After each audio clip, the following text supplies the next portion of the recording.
అందరికీ నమస్కారం. నేను మీ మురళిని. పవన్ కళ్యాణ్ పిఠాపురానికి చాలా ద్రోహం చేస్తున్నారు. అంత ద్రోహం కాదు. ఎప్పుడు ఏ రాజకీయ నాయకుడు చేయనటువంటి ద్రోహం అంటే స్వతంత్రం వచ్చిన తర్వాత 1955 సంవత్సరంలో పిఠాపురం నియోజకవర్గంలో ఎన్నిక జరిగింది. మొదలు ఎన్నికల్లో పోటీ చేసినటువంటి వాడరేవు గోపాలకృష్ణ గారి దగ్గర నుంచి 2024 సంవత్సరం మొన్న కొణిదెల పవన్ కళ్యాణ్ గారు పోటీ చేసినంత వరకు ఎందరో నాయకులు పిఠాపురం నియోజకవర్గంలో వారి సేవలను అద్భుతంగా అందించారు. ముఖ్యంగా చెప్పాలి అని అంటే ఇప్పటి వరకు కొణిదెల పవన్ కళ్యాణ్ గారి విషయం మనం పక్కన పెడితే అంటే 2019 సంవత్సరం వరకు ఎన్నికలు మనం చూద్దాం. ఎందరో నాయకులు పరిపాలించారు. ప్రతి ఒక్కరూ నాయకులుగానే ఉన్నారు. అందులో అడపాదడప కొందరు నాయకులు పిఠాపురం నియోజకవర్గానికి సేవ చేయాలని చేశారు. ఓకే, కానీ పవన్ కళ్యాణ్ గారు చేసినటువంటి సేవ ఇప్పటికొచ్చి ఏ నాయకుడు చేయలేదని రికార్డులే చెప్తున్నాయి. ముఖ్యంగా చెప్పాలి అని అంటే పవన్ కళ్యాణ్ గారి మీద పిఠాపురం నియోజకవర్గంలో ఉన్న ఎలిగేషన్ ఏంటి అని అంటే పిఠాపురం నియోజకవర్గానికి రాడు, నియోజకవర్గంలో ఉన్న ఓటర్లను కలవడు. అరే కనీసం మనం ఫోటో తీసుకుందాం అనుకున్నా కూడా ఎప్పుడు దగ్గరికి రానివ్వరు. మన నాయకులు అంతకుముందు పోటీ చేసినటువంటి నాయకులు చూస్తే మనలోనే ఉండేవారు, మన ఫంక్షన్లకు వచ్చేవారు, మనం పిలిస్తే వచ్చేవారు, మన ఇంటికి వచ్చేవారు. ఏంటి పవన్ కళ్యాణ్ రాడు, ఎందుకు గెలిపించాము ఇది అని కొందరు అంటుంటే, ఏరా మమ్మల్ని గెలిపించుకుంటే మేము మీ ఇంటి దాకా వస్తాం, మీ ఫంక్షన్లకు వచ్చేవాళ్ళం, ఏంటి ఎలా చేశారు అని మరికొంతమంది నాయకులు అంటూ ఉంటే అసలు ఏం జరుగుతుంది పిఠాపురంలో మనకు కావాల్సింది పవన్ కళ్యాణ్ దగ్గర నుంచి ఫోటో కావాలా, అభివృద్ధి కావాలా? లేదు, పిఠాపురం నియోజకవర్గంలో పవన్ కళ్యాణ్ తిరగడం కావాలా, అభివృద్ధి కావాలా? లేదు, పిఠాపురం నియోజకవర్గంలో ఉన్న ఎమ్మెల్యే మిగిలిన ఇంతకు ముందు ఎన్నికల్లో గెలిచినటువంటి ఎమ్మెల్యేలాగా మన చుట్టూ తిరగాల, అభివృద్ధి కావాలా? ఇక్కడ ఒక విషయం, ఇన్ని సంవత్సరాలు 1955 సంవత్సరం దగ్గర నుంచి నిన్న మొన్నటి జరిగినటువంటి ఎలక్షన్ 2024 సంవత్సరం వరకు ఎందరో నాయకులు వచ్చారు, అందరూ మన మధ్య తిరిగారు, మనతోనే ఉన్నారు. కానీ పవన్ కళ్యాణ్ గారు వచ్చిన తర్వాత జరిగిన అభివృద్ధిని చూస్తే ప్రతి ఒక్క నాయకుడు గుండెల మీద చేసుకుని చెప్పాలి, ఇటువంటి అభివృద్ధి వాళ్ళ హయాంలోనే జరగలేదని. ఎందుకనంటే రికార్డులు మనం తిరగేసుకుంటూ పోతే ఇప్పుడు చేసినటువంటి పవన్ కళ్యాణ్ గారి యొక్క అభివృద్ధి మనం చూస్తే ఒక డిప్యూటీ సీఎంగా పిఠాపురం నియోజకవర్గానికి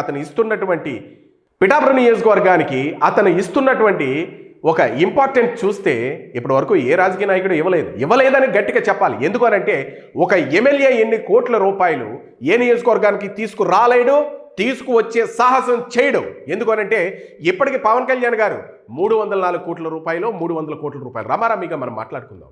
అంటే ఇప్పటికీ పవన్ కళ్యాణ్ గారు చేపట్టినటువంటి అభివృద్ధి ఎంతవరకు ఎన్ని కోట్ల వరకు వెళ్ళిందయ్యా అని అంటే 304 కోట్ల రూపాయలు, అంటే ఇంచుమించుగా 308.35 కోట్ల రూపాయలు, అంటే 308 కోట్ల 35 లక్షలు పిఠాపురం నియోజకవర్గానికి పవన్ కళ్యాణ్ గారు తీసుకురావడం జరిగింది. ఇంతకుముందు ఏ ఎమ్మెల్యే అయినా తీసుకొచ్చారా? ఏ ఎమ్మెల్యే అయినా ఈ స్థాయిలో అభివృద్ధి చేశారా? ఏ ఎమ్మెల్యే అయినా సరే ప్రజల్లో ఉంటూ ప్రజల్లో మమేకమై 308.35 కోట్లు ఒక సంవత్సరానికి తీసుకొచ్చారా? ఒక సీఎంతో మాట్లాడగలిగిన సత్తా ఏ ఎమ్మెల్యే కన్నా ఉందా? ఇప్పటి వరకు పిఠాపురం నియోజకవర్గంలో గెలిచిన ఎమ్మెల్యే ఇన్ని కోట్ల రూపాయలు తీసుకుని వచ్చి పిఠాపురం నియోజకవర్గాన్ని అభివృద్ధి చేశాడా? గుండెల మీద చేసుకుని మాట్లాడాలి. ఎందుకు అనంటే నిజాలు మాట్లాడుకోవాలి. పవన్ కళ్యాణ్ డిప్యూటీ సీఎం పదవిలో ఉన్నారు. సీఎంతో తను మాట్లాడగలిగే సత్తా ఉంది. తన నియోజకవర్గాన్ని తను అభివృద్ధి చేసుకునే సత్తా తనకుంది. ఆల్రెడీ ఎన్నోసార్లు చెప్పారు, పిఠాపురం నియోజకవర్గాన్ని భారతదేశంలోనే ఒక అద్భుతమైన నియోజకవర్గంగా చేస్తానని. పవన్ కళ్యాణ్ వచ్చి మనం పక్కన నుంచి ఫోటో తీయించుకుంటే మనకు ఒరిగేదేంటి? గత 1955 సంవత్సరం దగ్గర నుంచి 2024 సంవత్సరం వరకు ఎంతోమంది నాయకులు మన మధ్యనే ఉన్నారు, మనకు ఫోటోలు ఇచ్చారు. వాళ్ళతో సెల్ఫీలు దిగా ఉపయోగం ఏంటి? రోడ్లు బాగుపడ్డాయా? రైతులు బాగుపడ్డారా? లేదు. మన దేవాలయాలు బాగుపడ్డాయా? లేదు. మన వ్యవస్థ బాగుపడిందా? ఏం బాగుపడింది? ఇవన్నీ సోషల్ మీడియాలో వస్తున్నటువంటి ప్రశ్నలు. ముఖ్యంగా పవన్ కళ్యాణ్ గారు చేస్తున్నటువంటి అభివృద్ధి ఏంటయ్యా అనంటే ఒక ఉప ముఖ్యమంత్రిగా పవన్ కళ్యాణ్ గారి చొరవతో నియోజకవర్గాన్ని మోడల్ నియోజకవర్గంగా రూపుదిద్దుకుంటుంది కూడా. సంవత్సర కాలంలో రికార్డు స్థాయిలో 308.35 కోట్ల వ్యయంతో చేపట్టిన అభివృద్ధి కార్యక్రమాలు చూస్తే కళ్ళు బయర్లు గమ్ముతున్నాయి. ఎన్నో ఏళ్లుగా పెండింగ్లో ఉన్నటువంటి పిఠాపురం మున్సిపాలిటీ పరిధిలో రైల్వే ఆర్ఓబి నిర్మాణం అనుమతులు మంజూరయ్యాయి. నిజంగా అక్కడికి వెళ్ళేసరికి చాలామంది నిస్సహాయంతో ఏంట్రా మన బ్రతుకులు ఏంటి, ఎంతోమంది నాయకులకి మనం ఓట్లు వేసాం, ఏంటి మన బ్రతుకులు మారవా, ఈ పిఠాపురం మున్సిపాలిటీ పరిధిలో ఉన్న ఈ రైల్వే ఈ గేట్ల నిర్మాణాలకు సంబంధించినటువంటి అనుమతులు రావా, ఏంటి మనం గేట్లు వేసేంత వరకు ఇంత ట్రాఫిక్ నిలబడి ఉండవలసిందేనా, ఏంటి మన పరిస్థితి అని ఇంతలా మొత్తుకునే ప్రతి ఒక్క ఓటరు కూడా అమ్మయ్య పిఠాపురంలో పవన్ కళ్యాణ్ గారు వచ్చారా బాబు, దీనికి మోక్షం లభించింది అని మాట్లాడుకుంటున్నటువంటి సందర్భం. ఇంకొకటి, అమృత్ 2.0 పథకం ద్వారా పిఠాపురం మున్సిపాలిటీ పరిధిలో స్వచ్ఛమైన తాగునీరు అందించే నిధుల విడుదలకి 57.37 కోట్లు విడుదల చేశారు. ఇప్పటి వరకు ఎన్నో పేపర్లలో, ఎన్నో ప్రసార మాధ్యమాల్లో మహానుభావ మాకు నీళ్లు లేవు, తాగడానికి గుక్కుడు నీళ్లు ఇప్పించండి అని ఆ పరిధిలో పిఠాపురం నియోజకవర్గంలో ఎన్నో కుటుంబాలు ఆహాకారాలు చేసినటువంటి సందర్భం. వాళ్ళకి ఇప్పటికీ చూస్తే 57.37 కోట్ల రూపాయలు పవన్ కళ్యాణ్ గారు రిలీజ్ చేశారు. ఆ నిధులు విడుదలయ్యేటట్టు తన ప్రయత్నం చేశారు.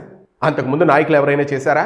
పిఠాపురం పరిసర ప్రాంత ప్రజలకు కార్పొరేట్ స్థాయి వైద్యాన్ని అందించేలా అన్ని రకాల వైద్య సదుపాయాలతో 30 పడకల కమ్యూనిటీ హెల్త్ సెంటర్ను 100 పడకల ఏరియా ఆసుపత్రిగా అభివృద్ధి చేసి పనులకు శ్రీకారం చుట్టారు. అంటే దానికి 34 కోట్ల రూపాయలు ఖర్చు అయింది. అంతకుముందు ఏ రాజకీయ నాయకుడైనా చేశాడా? ఏ ముఖ్యమంత్రితో అన్నా మాట్లాడి నాకు ఈ హాస్పిటల్ కావాలి ఈ నియోజకవర్గానికి అని పోట్లాడా? పిఠాపురంలో 33/11 kV విద్యుత్ సబ్ స్టేషన్ నిర్మాణం చేపట్టారు. అది కూడా 2.94 కోట్ల రూపాయలతో. అంతకుముందు రాజకీయ నాయకుడు మాట్లాడా? పిఠాపురం నియోజకవర్గంలో ఉన్నటువంటి ప్రజలకు సదుపాయాల కోసం ఆలోచించారా? ఇకపోతే పిఠాపురం నుండి దొంతమూరు వరకు 33 kV విద్యుత్ లైన్ ఏర్పాటు చేయడానికి ఎందరో రాజకీయ నాయకులు ఎన్నో వ్యయ ప్రయాసాలకు వచ్చారు. ఓట్లు వేసాం, మన పని మనం చేసాం. ఓట్లు వేయించుకున్నప్పుడు వాళ్ళు డబ్బులు తీసుకోలేదా? అరే ఆ డబ్బులు మనం రాబట్టుకోవాలి కదా, రాబట్టుకున్నప్పుడు కదా మనం కాస్త లాభపడేది. గెలిచాం, వాళ్ళతో పాటు తిరుగుతున్నాం, ఓకే బస్. ఎవరైనా ఆలోచించింది ఇదే అని అనుకోవాల్సి వస్తుంది. ఎందుకు అనంటే ఇప్పుడు జరుగుతున్నటువంటి అభివృద్ధి చూస్తే, పిఠాపురం నియోజకవర్గంలో జరుగుతున్నటువంటి ఈ అభివృద్ధిని చూసి ప్రతి ఒక్కరికి కళ్ళు కుట్టి పవన్ కళ్యాణ్ గారి మీద బ్యాడ్గా ప్రాపగండా సృష్టిస్తున్నారు. ఎందుకు అనంటే ఏ రాజకీయ నాయకుడు ఏ నియోజకవర్గంలో చేయలేడు. ఒక సంవత్సరంలో 308 కోట్ల రూపాయలు ఏ నియోజకవర్గానికైనా ఇప్పుడున్న ఎమ్మెల్యే ఎవరైనా తీసుకొచ్చారా?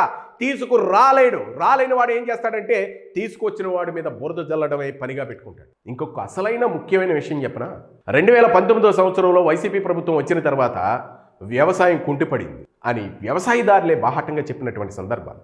ఎందుకనంటే వ్యవసాయానికి ఆధారమైనటువంటి నీరు వచ్చే కాలువలు పూడికితో నిండిపోయాయి. గుర్రపు డెక్క, అంతర్తామర, మిగిలిన తుప్పలు వీటితో నిండిపోతే ఎవరికి వాళ్ళు చేతులు ఎత్తేశారు. ఎందుకనంటే జగన్ గారితో మాట్లాడాలి అనంటే అక్కడ ఫండింగ్ లేదండి, రాష్ట్ర ప్రభుత్వం దగ్గర డబ్బులు లేవు, ఎక్కడో పథకాలకే డబ్బులు సరిపోకపోతే ఇంకా వ్యవసాయం చేసే రైతులకు ఇచ్చేటటువంటి డబ్బులు ఎక్కడి నుంచి వస్తాయి? అందుకనే బాహాటంగా అప్పుడు ఆయా నియోజకవర్గాల్లో ఉన్న మంత్రులు, ఎమ్మెల్యేలే బాహాటంగా చెప్పారు, ఏమండి జగన్ గారి దగ్గర డబ్బులు లేవు, మీరు ఏమనుకోవద్దు, మళ్ళీ మనల్ని గెలిపించేటప్పుడు డబ్బులు వస్తాయి, అప్పుడు మేము చేస్తామని చెప్పినటువంటి సందర్భాలు. కానీ పవన్ కళ్యాణ్ గారు కూడా అలాగే చెప్పొచ్చు, గెలిచేసిన తర్వాత హ్యాపీగా బిందాస్గా మనకి ఓట్లు వచ్చేసాయి, మనం గెలిచేసాం, అనుకున్నది అయిపోయింది అని అతను కూర్చోలేదే.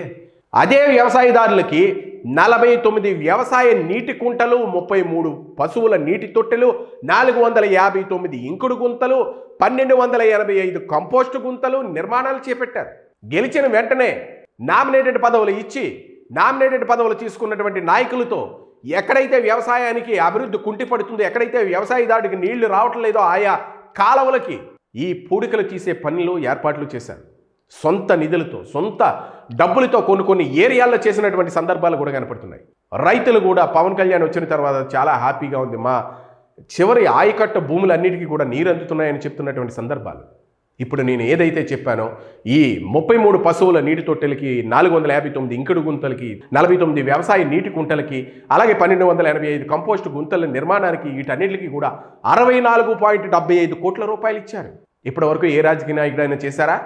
మరొక విషయం, పిఠాపురం పశువుల సంత చాలా పేరెన్నికగంది.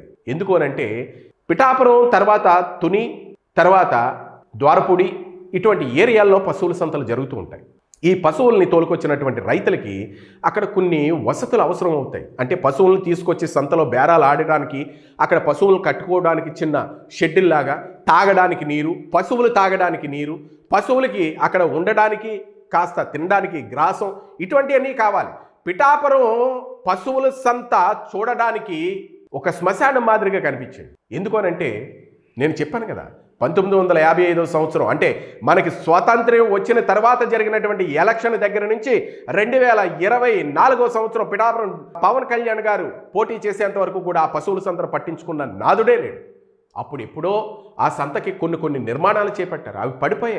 అవి పడిపోయి శ్మశానాన్ని తలపిస్తూ ఉంటే పవన్ కళ్యాణ్ గారి దృష్టికి తీసుకువెళ్ళిన మరుక్షణం 1,35,00,000 రూపాయలతో ఇప్పుడు పశువుల సంత రూపురేఖలు మార్చేశారు. గత నాయకులు ఎవరైనా చేశారా? ఇక సూరంపేటలో నిర్మాణం మధ్యలో ఆగిపోయినటువంటి బ్రిడ్జి పనులు పూర్తి చేశారు 24 లక్షల రూపాయలతో. అసలు బ్రిడ్జి మొదలెట్టిన తర్వాత ఎవడో మొదలుపెట్టాడు మనకెందుకు రాని అతను ఊరుకోవచ్చు, ఓట్లు వచ్చేసాయని హ్యాపీగా ఊరుకోవచ్చు. ఏ నాయకుడైనా సరే మనకి ఫోటో ఇస్తే అతనితో సెల్ఫీ తీసుకున్నంత మాత్రాన మనం అభివృద్ధి పదంలో ప్రయాణిస్తున్నట్లు కాదు. మన భవిష్యత్తు తరాలకి మనం ఏమి ఇస్తున్నాం? ఆ సెల్ఫీ ఫోటో ఇస్తే వాళ్ళ భవిష్యత్తు హ్యాపీగా సాగిపోతుందా? ఏ నాయకుడైతే మనకి సెల్ఫీ ఫోటో ఇచ్చాడో ఆ ఫోటోతో మన భవిష్యత్తు తరాలకి అద్భుతమైన నిర్మాణాలు, అద్భుతమైన ప్రపంచాన్ని మనం అందివ్వగలవా? ఒక్కసారి ఆలోచించండి మిత్రమా. పిఠాపురం హైవే వద్ద బస్ షెల్టర్ నిర్మాణం చేపట్టారు 10 లక్షల రూపాయలతో. ఎవరికి కావాలి? ఏ నాయకుడు చేశాడు ఇలాగా? ప్రాంతాలలో ధ్వంసమైన కరెంటు స్తంభాలు వేయించడానికి ఇప్పటి వరకు ఏ నాయకుడు ముందుకే రాలేదు. ఆ కరెంటు స్తంభాలకి ఆ రాట, ఆ కర్ర, అది ఇది అడ్డు పెట్టుకుని ఈ ఎవరైతే విద్యుత్ శాఖ వారు ఉన్నారో దాన్ని గడుపుకుంటూ వచ్చారు. అటువంటి ప్రాంతాల్లో ధ్వంసమైన కరెంటు స్తంభాలను తొలగించి వాటి స్థానాల్లో నూతన స్తంభాలను ఏర్పాటు చేశారు. 192.98 కోట్ల రూపాయలు వ్యయంతో. ఎవరిచ్చారు? ఇప్పటి వరకు ఏ శాఖకి ఎన్నెన్ని డబ్బులు ఏ నియోజకవర్గాల్లో ఏ ఎమ్మెల్యే కేటాయించగలిగాడు? పవన్ కళ్యాణ్ మీద బురద జల్లే వాళ్ళు అంతరాత్మను అడగండి. బురద జల్లడమే పనిగా మీరు పెట్టుకోవద్దు. ఎందుకు అనంటే గత కాలంలో జరిగింది, ఇప్పుడు జరుగుతున్నది ఏంటి అన్నది మనకంటూ ఒక అంతరాత్మ ఉంటుంది. ఆ అంతరాత్మను మీరు అడిగితే ఆ అంతరాత్మ సమాధానాలు చెప్తుంది. గత ప్రభుత్వంలో గుంతలు లేని రహదారులను మనం చూసావా? ఏ గుంతలో పడిపోతే ఏ కాలు చెయ్యి ఇరిగిపోతుందో, ఆర్టీసీ బస్సులు కూడా ప్రయాణం చేయలేనటువంటి దౌర్భాగ్య స్థితిలో మన రోడ్లు ఉండేవి. చాలామంది ట్రోల్స్ చేశారు అప్పుడు ఆ రోజుల్లో వైసీపీ ప్రభుత్వం ఉండగా. ఈ రోడ్ల మీద వెళితే చక్రాలు ఊడిపోతాయని, ఈ రోడ్ల మీద వెళితే కన్ను కాలుపోతాయని, ఈ రోడ్ల మీద వెళితే గర్భిణీలకు ప్రసవం అవుతుందని రకరకాలుగా సోషల్ మీడియాలో ట్రోల్ చేస్తే వైసీపీ ప్రభుత్వం పట్టించుకోలేదు. గుంతలు లేని రహదారులు నిర్మించాలని అనుకోలేదు. కానీ పవన్ కళ్యాణ్ గారు పిఠాపురం నియోజకవర్గం వచ్చిన తర్వాత గుంతల లేని రహదారులుగా పిఠాపురం నియోజకవర్గాన్ని చేయడానికి 24 రోడ్ల మరామతులు పూర్తయిపోయాయి. ఇప్పటికి 6.8 కోట్ల రూపాయలతో. ఆ గ్రామాల నుంచి వచ్చి పిఠాపురం వచ్చే ప్రతి ఒక్క ఆ వాహన చోదకుడు ఎంత హ్యాపీగా ఫీల్ అవుతున్నారు. పవన్ కళ్యాణ్ గారు వచ్చిన తర్వాత మా నియోజకవర్గం అభివృద్ధి చెందుతుంది అని. అందులో నువ్వు ఒకడివి. ఎవరైతే బురద చల్లాలి అని చూస్తున్నారో వాళ్ళు ఇందులో ఒకరు. ఎందుకంటే ఆ ఫలాలను మీరు అనుభవిస్తున్నారు కదా, కానీ బురద చల్లాలి అని మీరు చల్లుకోవడం తప్ప. నియోజకవర్గాల పరిధిలో 39 పాఠశాలల కాంపౌండ్ వాల్స్ నిర్మాణం చేపట్టారు 3.17 కోట్ల రూపాయలతో. గత ప్రభుత్వాలు ఏమైనా చేశాయా? చేశాయి. మాస్టర్లని, విద్యాబుద్ధులు చెప్పేటటువంటి టీచర్ని తీసుకుని వెళ్ళి బాత్రూముల్లో ఫోటోలు తీయించడానికి ఉపయోగించి గత ప్రభుత్వాలు మాస్టర్లను చేయనివ్వకుండా వాళ్ళని బాత్రూములకు పరిమితం చేసి పిల్లల్ని గాలికి వదిలేసి మేము అద్భుతమైన చదువు విద్యాబుద్ధులు చెప్పించామని చెప్పుకోవడానికి, బాహాటంగా డప్పులు కొట్టుకోవడానికి ఉపయోగించారు. ఇవన్నీ కూడా సోషల్ మీడియాలో అడుగుతున్నటువంటి ప్రశ్నలు. ఇక తహసీల్దార్ కార్యక్రమం నిర్మాణానికి పెండింగ్లో ఉంటే అది పాడుపడిపోయిన నిర్మాణాలు, అంటే పాడుపడిపోయిన షెడ్యూల్లో పిఠాపురం నియోజకవర్గంలో ఉన్న తహసీల్దార్ కార్యాలయం ఉండేది. ఆ కార్యాలయం పనులు కూడా పెండింగ్లో ఉన్నటువంటి పనులు కూడా 28.5 లక్షల రూపాయలతో పూర్తి చేశారు. ఇక మహిళలకు స్వయం ఉపాధి కల్పించేలా 3,456 కుట్టు మిషన్లు పంపిణీ చేశారు 8.64 కోట్ల రూపాయలతో.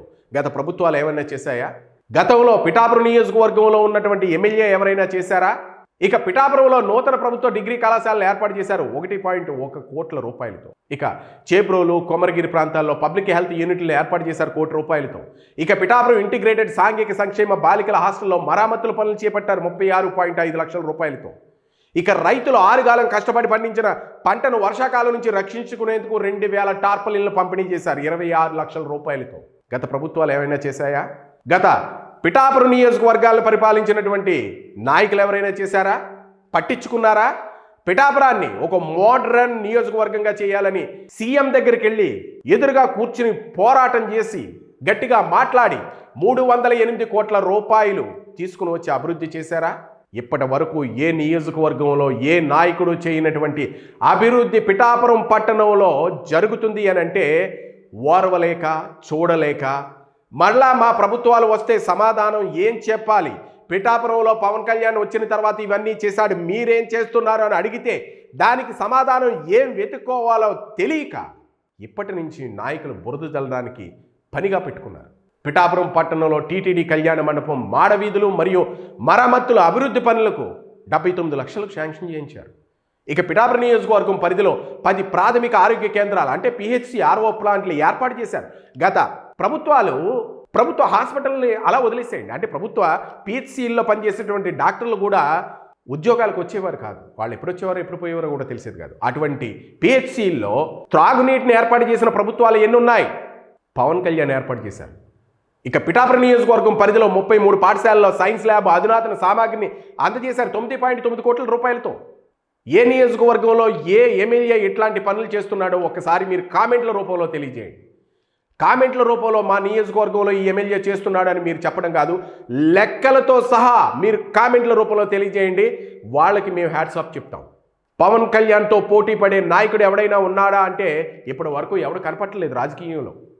పిఠాపురం నియోజకవర్గం పరిధిలో 25 జడ్పీహెచ్ పాఠశాలకు క్రీడా సామాగ్రి కిట్లను పంపిణీ చేశారు. అప్పుడెప్పుడో జమానా కాలంలో చంద్రబాబు నాయుడు గారు ఇచ్చారు.